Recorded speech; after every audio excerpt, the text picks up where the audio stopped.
contente de vous recevoir aujourd'hui sur ma chaîne. Soyez les bienvenus. Alors aujourd'hui, on va traiter un sujet, c'est celui de l'offense. Donc pourquoi est-ce que vous devez garder vos cœurs de l'offense? Alors je pense que c'est un sujet pour lequel il y a beaucoup de prédications, il y a déjà beaucoup de littérature là-dessus. Mais moi, j'ai écrit un article, donc j'ai écrit un article sur l'offense, sur pourquoi est-ce qu'il faut se protéger de l'offense, et c'est à partir de cet article-là que je fais cette vidéo. Alors pourquoi est-ce que, en tant que chrétien, mais pas seulement en tant que chrétien, en tant que personne, il faut absolument protéger son cœur de l'offense? Alors aujourd'hui, je viens avec trois raisons pour lesquelles vous devez absolument protéger au quotidien votre cœur de l'offense. Tous les jours, en fait, on voit des familles s'entre-déchirer. On voit des parents ne plus parler à leurs enfants. On voit des grands-parents qui n'ont jamais rencontré leurs petits-enfants. Tout ça parce que il y a des situations, il y a eu des conflits entre les personnes. Les personnes ont accepté l'offense et elles se complaisent toutes dans leur coin en se disant que à cause de l'offense subie, ils peuvent certainement pas pardonner l'acte qui a été posé, et donc ils restent comme ça et les relations se détruisent. Les amitiés sont déchirées, les relations entre conjoints sont perdus, et les relations parents-enfants aussi. Donc vraiment, ce sont des drames auxquels on assiste malheureusement tous les jours. Et donc les personnes en réalité, les personnes tombent dans le piège de l'offense. Et donc ça nous amène à la première raison pour laquelle il faut garder son cœur de l'offense. C'est que l'offense, dans un premier temps, quand on reçoit l'offense, en fait, on ouvre la porte à l'ennemi dans nos vies.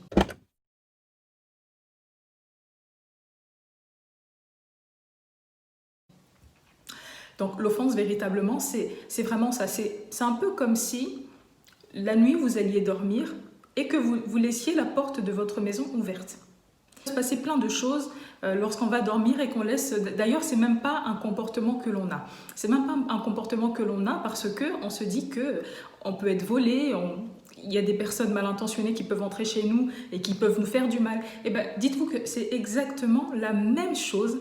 C'est exactement... Alors, c'est étonnant parce qu'on a ce bon sens dans la vie courante, donc dans la vie naturelle. On a le bon sens de fermer la porte de chez soi quand on va dormir, de faire attention à nos effets pour ne pas être volé. Mais quand il s'agit des choses spirituelles, on n'arrive pas à percevoir en fait la portée spirituelle de certaines choses. Quand il y a une situation qui est là, qui est propice en fait à engendrer l'offense, on ne voit pas les choses de cette façon-là, et on laisse nos cœurs grandement ouverts pour que l'offense vienne se greffer à l'intérieur de nos cœurs. Quel genre de situation, par exemple, au quotidien peut engendrer l'offense? Par exemple, ça peut être tout bête, donc vous allez à un guichet pour être servi, et il y a quelque chose qui se passe mal, la personne vous parle mal, la personne vous a mal reçu, et tout de suite, au lieu de garder votre cœur, parce que là c'est une situation propice à ce que l'offense soit injectée en vous, au lieu de garder votre cœur, vous laissez la porte de votre cœur ouverte et vous recevez cette offense. Et donc ça c'est un problème. Donc dans un premier temps, l'offense vraiment, c'est laisser la porte ouverte à l'ennemi. Dès que vous recevez cette offense-là, l'offense, ça ne va pas s'arrêter là. C'est-à-dire que l'offense ensuite va produire des poisons qui sont toxiques. Avec l'offense, il y a le non-pardon qui peut être engendré, il y a l'amertume, il y a la rancune, il y a le rejet, il y a le ressentiment. Donc c'est comme si l'offense est une mer qui va engendrer tous ces petits poisons et qui vont envenimer vos relations. Donc je parle par exemple dans le cas d'une amitié. Donc vous avez un ami qui vous a trahi, ou alors vous avez, je ne sais pas, un conjoint qui vous a menti, vous avez des personnes qui se sont mal comportées. Ce sont des terreaux fertiles pour engendrer l'offense. Et donc lorsqu'on accepte cette offense-là dans son cœur, d'accord, et qu'on ne pardonne pas tout de suite à la personne, bah, l'offense va produire justement la rancune, va produire tous ces mauvais fruits qui vont venir empoisonner d'abord votre vie, hein, parce que c'est ce que ça produit. Il faut savoir que les choses comme l'amertume, pardon, les choses comme le rejet, les choses comme le ressentiment, ça affecte même votre propre santé. Donc, au-delà même d'aller affecter votre relation avec la personne qui vous a offensé, d'accord, ça va même d'abord affecter votre propre santé, c'est-à-dire que il y a beaucoup de personnes qui vivent dans l'amertume, elles ont des ulcères, elles ont toutes ces choses. Pourquoi? Parce qu'il s'agit véritablement d'un poison, il s'agit véritablement d'un venin, hein, donc c'est vraiment démoniaque et c'est une flèche envoyée en plein jour. La parole nous dit que, je crois que c'est dans le psaume 91, « Il ne craindra ni les terreurs de la nuit, ni la flèche qui vole en plein jour ». Et donc ça, l'offense, vraiment, c'est un poison, c'est une flèche envoyée en plein jour. Et lorsqu'on laisse son cœur ouvert comme ça, eh ben, l'offense y pénètre et produit tout un tas de mauvais fruits, tout un tas de poisons mortels. Et d'ailleurs, quand je parlais tout à l'heure du fait que l'offense, et donc avec tout ce qu'elle engendre, peut produire, peut détruire même une santé, la parole nous dit « Je souhaite que tu sois en bonne santé et prospère comme prospère l'état de ton âme ». C'est-à-dire qu'une personne ne peut pas prospérer plus que ne prospère l'état de son âme. C'est-à-dire que les choses comme l'offense, le ressentiment et tout ça affectent votre âme en fait. Ça affecte votre âme. Et une fois que votre âme est affectée, votre corps aussi peut être affecté par ces choses-là, le non-pardon, toutes ces choses-là. Et il ne faut pas s'attendre à ce que votre santé, par exemple, prospère plus que l'état de votre âme. D'accord? Il y a beaucoup de personnes qui meurent hein, de soucis. Il y a des personnes qui meurent carrément par rapport aux offenses qu'elles ont subies, tout simplement parce qu'elles ont laissé leur âme être touchée et même votre corps, en fait, ne peut pas prospérer au-delà de l'état de votre âme. Donc ça, c'est vraiment une première raison, c'est que l'offense, en fait, c'est vraiment une porte ouverte, c'est une occasion pour l'ennemi hein, voilà, d'entrer dans vos vies. Et à partir de l'offense, l'ennemi, tout ce qu'il sait faire et tout ce qu'il veut faire, c'est vraiment venir voler, égorger et détruire. Venir voler vos relations, donc les relations que vous êtes censés avoir avec votre famille, avec votre conjoint, avec vos proches, avec vos collègues. Voilà, vraiment venir vous voler. Et la parole nous dit que ce n'est pas contre la chair et le sang qu'on a à combattre, mais c'est vraiment contre les principautés, les dominations qui siègent dans les lieux célestes. Et c'est vraiment eux, en fait, qui sont à l'origine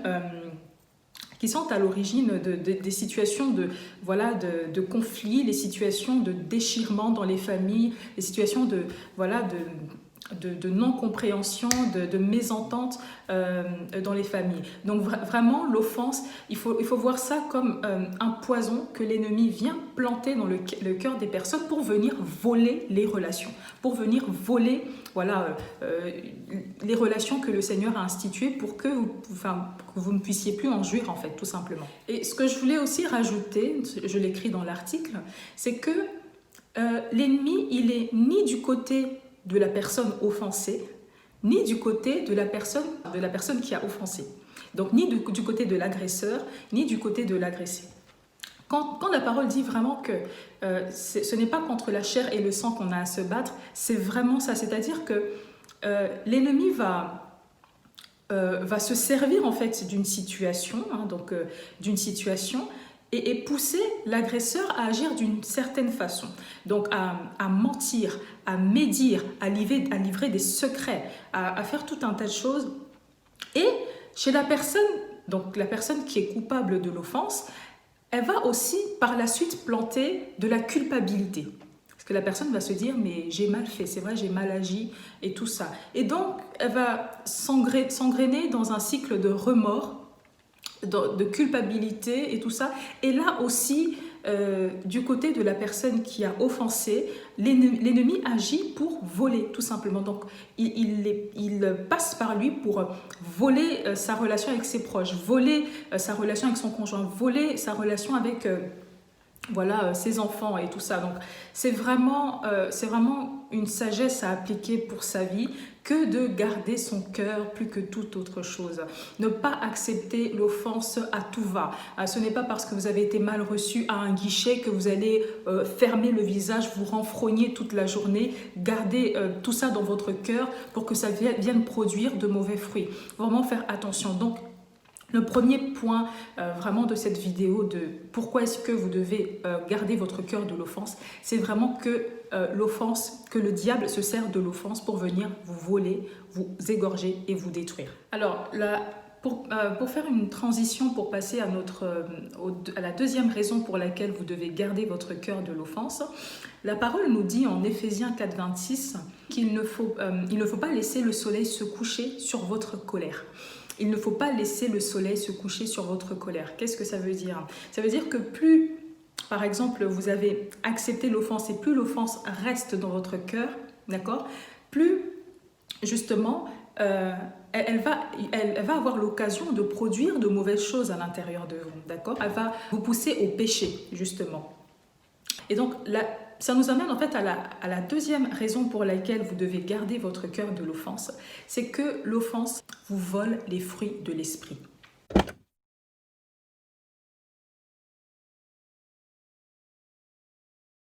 L'offense vous vole les fruits de l'esprit. Alors, comment ça se fait? Quand on vient à Christ, on développe tout au long de notre marche spirituelle, on développe des fruits de l'esprit, d'accord? Et donc, le Seigneur compte justement sur ces fruits de l'esprit pour nous parfaire à l'image de Christ. Le fait de laisser l'offense dormir à l'intérieur de nous, se réveiller avec ça, l'offense va véritablement, comme on l'a dit tout à l'heure, produire tout un tas de mauvais fruits et ça va tout simplement voler vos fruits de l'esprit. Par exemple, là où vous aviez la joie, vous aviez pu développer le fruit de l'esprit qui est la joie, d'accord? L'offense va venir avec le temps confisquer la joie et placer à l'intérieur de vous, par exemple, la colère. Placer à l'intérieur de vous la tristesse, d'accord? Tous ces sentiments ne sont pas de Dieu. Tous ces sentiments, la colère, la tristesse, ce n'est pas de Dieu. Hein. Les fruits de l'esprit, on les connaît bien, Galates 5, 22, hein, donc la joie, la paix, la patience, la bonté, la douceur. Et donc, avec l'offense, lorsqu'on reçoit l'offense dans notre cœur, eh ben, on autorise justement à l'ennemi, parce que c'est l'ennemi qui agit derrière l'offense. Hein. La parole dit que tout don parfait et toute grâce excellente viennent d'en haut. Donc tout ce qui est contraire à tout ce qui est parfait et excellent, ce n'est pas de Dieu, c'est du monde et de l'ennemi. Donc lorsqu'on permet à l'offense d'entrer dans nos cœurs, ben, l'offense va nous confisquer les fruits de l'esprit. Donc l'offense va nous confisquer la joie, par exemple, lorsqu'on était joyeux, hein, donc la joie va être remplacée par la colère, par la tristesse. Hein. Là où, par exemple, on avait la paix, l'offense va venir nous confisquer la paix pour placer l'inquiétude. D'accord? Et donc c'est vraiment la stratégie du diable derrière, c'est vraiment bien ficelé pour tout nous voler. Non pas seulement nous voler nos relations, mais nous voler même ce que l'esprit répand dans nos cœurs, ce qui nous rapproche de la stature de Christ. Et donc c'est vraiment très grave. Il faut faire très attention parce que c'est vraiment un poison. L'offense c'est vraiment un poison et qui agit à différents niveaux en fait. Alors dans sa parole, Christ dit que le prince de ce monde vient et que Christ n'a rien du prince de ce monde en lui. Quand on accepte l'offense, on accepte d'avoir en nous une part de l'ennemi, justement. Et c'est pour ça qu'on doit repousser l'offense. C'est que accepter l'offense, c'est accepter d'être quelque part marqué par le sceau de l'ennemi. Donc tout ce qui est mauvais, tout ce qui est non-pardon, tout ce qui est offense, tout ce qui est rejet, tout ce qui est amertume, ce n'est pas du règne de Dieu, c'est vraiment du règne de Satan. Et quand il était sur terre, on n'a jamais vu Christ médire, on n'a jamais vu Christ manifester de l'amertume, de la rancune. Et même, par exemple, alors ça je l'ai écrit dans l'article, alors même qu'il était humilié injustement, il a été crucifié, on ne l'a pas vu. Quand il a subi ces choses, ce sont des choses qui étaient vraiment des occasions à ce qu'il reçoive l'offense dans son cœur. Lui qui est fils de Dieu, d'accord, Il est venu sur terre pour apporter le salut et il a été traité injustement. Donc c'était vraiment des raisons valables pour qu'il accepte l'offense dans son cœur, mais il n'a jamais accepté l'offense. Au contraire, qu'est-ce qu'il a dit? Il a adressé une prière à Dieu et il lui a demandé de pardonner aux personnes qui le persécutaient parce qu'ils ne savaient pas ce qu'ils étaient en train de faire. D'accord. Ça, on le voit en Luc 34. Il a adressé une prière au Père et il lui a demandé de pardonner à ceux qui avaient commis ces actes parce qu'ils ne savaient pas ce qu'ils faisaient.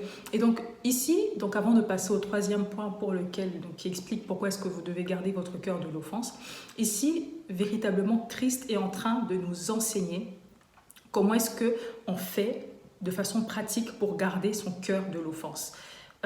Pour garder son cœur de l'offense, il faut tout de suite pardonner à ceux qui nous ont offensés, d'accord? Et prier pour eux.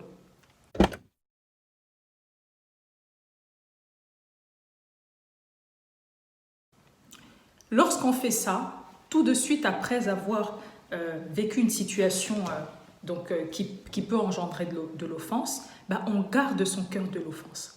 D'accord? Donc ça, c'est une solution pour garder son cœur de l'offense. C'est vraiment de pardonner, même lorsqu'on ne ressent pas l'envie de pardonner tout de suite à la personne qui nous a offensés, et prier pour cette personne-là. Prier pour que le Seigneur pardonne cette personne-là et pour que le Seigneur se révèle à cette personne-là. Alors, une dernière raison pour laquelle vous devez garder votre cœur de l'offense, c'est une dernière raison, mais en fait, vous allez voir qu'il y a deux, c'est subdivisé en deux catégories. Vous devez garder votre cœur de l'offense parce que cela vous fait régresser dans votre marche spirituelle.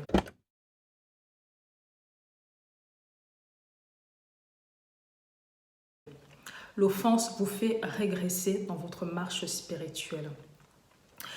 Lorsqu'on accepte l'offense, ce qu'il faut comprendre, c'est que on accepte, en fait, on ouvre, comme on a dit tout à l'heure, l'accès à l'ennemi dans nos vies et on lui donne en fait une parcelle de notre être en fait à l'ennemi. Donc on l'autorise à venir s'installer dans nos cœurs, d'accord, pour commencer à agir au travers de nous.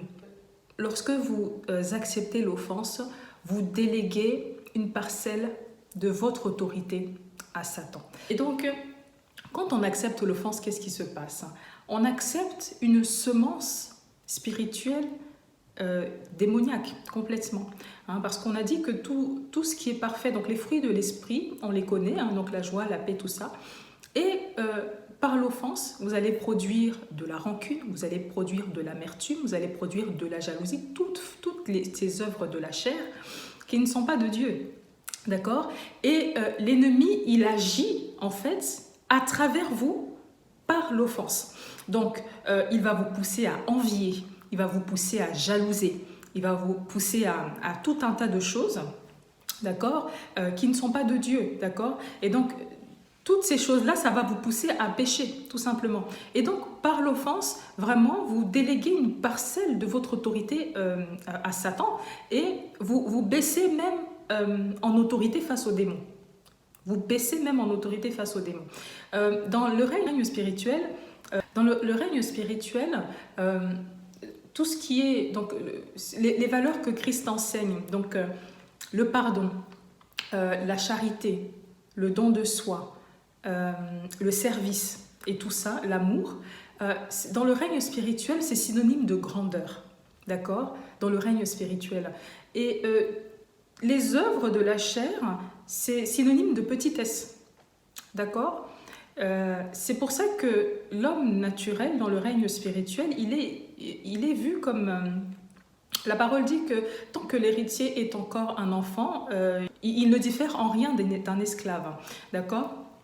Et donc, toutes les personnes qui manifestent voilà, les fruits de la chair, les comportements, l'envie, le ressentiment, la jalousie et tout ça, c'est vraiment synonyme en fait de petitesse, d'accord? Et au contraire, manifester l'amour, manifester donc le service, le don de soi, le sacrifice, dans le règne spirituel, c'est synonyme de grandeur. Et donc, accepter l'offense, c'est vraiment baisser en standard, hein, surtout en tant que chrétien, tout au long de notre marche spirituelle, toutes les choses par lesquelles Dieu nous fait passer, d'accord, il peut y avoir de l'humiliation, il peut y avoir tout un tas de choses où on est poussé à pardonner alors on a quand même subi des outrages. Tout ça, ça nous fait grandir, ça nous rapproche de la stature de Christ. On est censé se rapprocher de la stature de Christ. Et donc, quand on accepte l'offense, on baisse en standard, on baisse, on rétrograde. C'est une forme de rétrogradation spirituelle que voilà, d'accepter l'offense et donc tout ce que cela peut produire à l'intérieur de nous. Donc c'est vraiment un enjeu crucial par rapport à notre marche spirituelle. On doit vraiment faire attention à ne pas voilà, ouvrir nos cœurs à accepter tout un tas de choses qui sont des semences démoniaques qui vont nous faire même régresser dans notre marche spirituelle. Mais il n'y a pas que ça, donc j'avais dit que la troisième raison avait été subdivisée en deux. Accepter l'offense, c'est aussi compromettre sa relation avec Dieu. Accepter l'offense, c'est aussi compromettre sa relation avec Dieu. Pourquoi ? Aller, par exemple, prier ou donner une offrande à Dieu, alors que dans son cœur, on a tout un tas de ressentiments, alors que dans son cœur, on a l'amertume, on a le rejet, on a toutes ces choses-là, ça lui est pas agréable en fait. C'est pas une prière qui va monter, qu'il va recevoir. Ça ne sera pas une offrande qu'il va recevoir. La parole même nous dit que si au moment d'aller faire une offrande, tu te rends compte que tu as un différend avec ton frère, va d'abord régler le différend et puis après présente ton offrande. C'est-à-dire que quand on a en permanence, on a accepté l'offense dans nos cœurs et qu'en permanence, on vit dans cet état, eh ben, nos prières ne franchissent même pas le plafond de notre maison en fait. Le Seigneur ne reçoit pas ces prières-là parce que ce sont de mauvaises prières, ce sont des prières faites à partir d'un cœur corrompu par l'offense, par la méchanceté, par tout ce que l'offense peut produire. Donc c'est vraiment ça. Donc voilà, donc les trois raisons, donc 4 raisons pour lesquelles vous devez garder votre cœur de l'offense. Hein. Donc si on peut répéter à la fin de cette vidéo, dans un premier temps, l'offense, ça ouvre l'accès à l'ennemi dans vos vies, dans un premier temps. Dans un deuxième temps, l'offense vous vole les fruits de l'esprit, d'accord ? Dans un troisième temps, l'offense vous fait régresser dans votre marche spirituelle, ok ? Et dans un quatrième temps, l'offense vient compromettre votre relation avec Dieu. Ok ? Alors, donc je vous remercie d'avoir suivi cette vidéo jusqu'au bout. Et donc, je vous dis à très bientôt pour une nouvelle vidéo.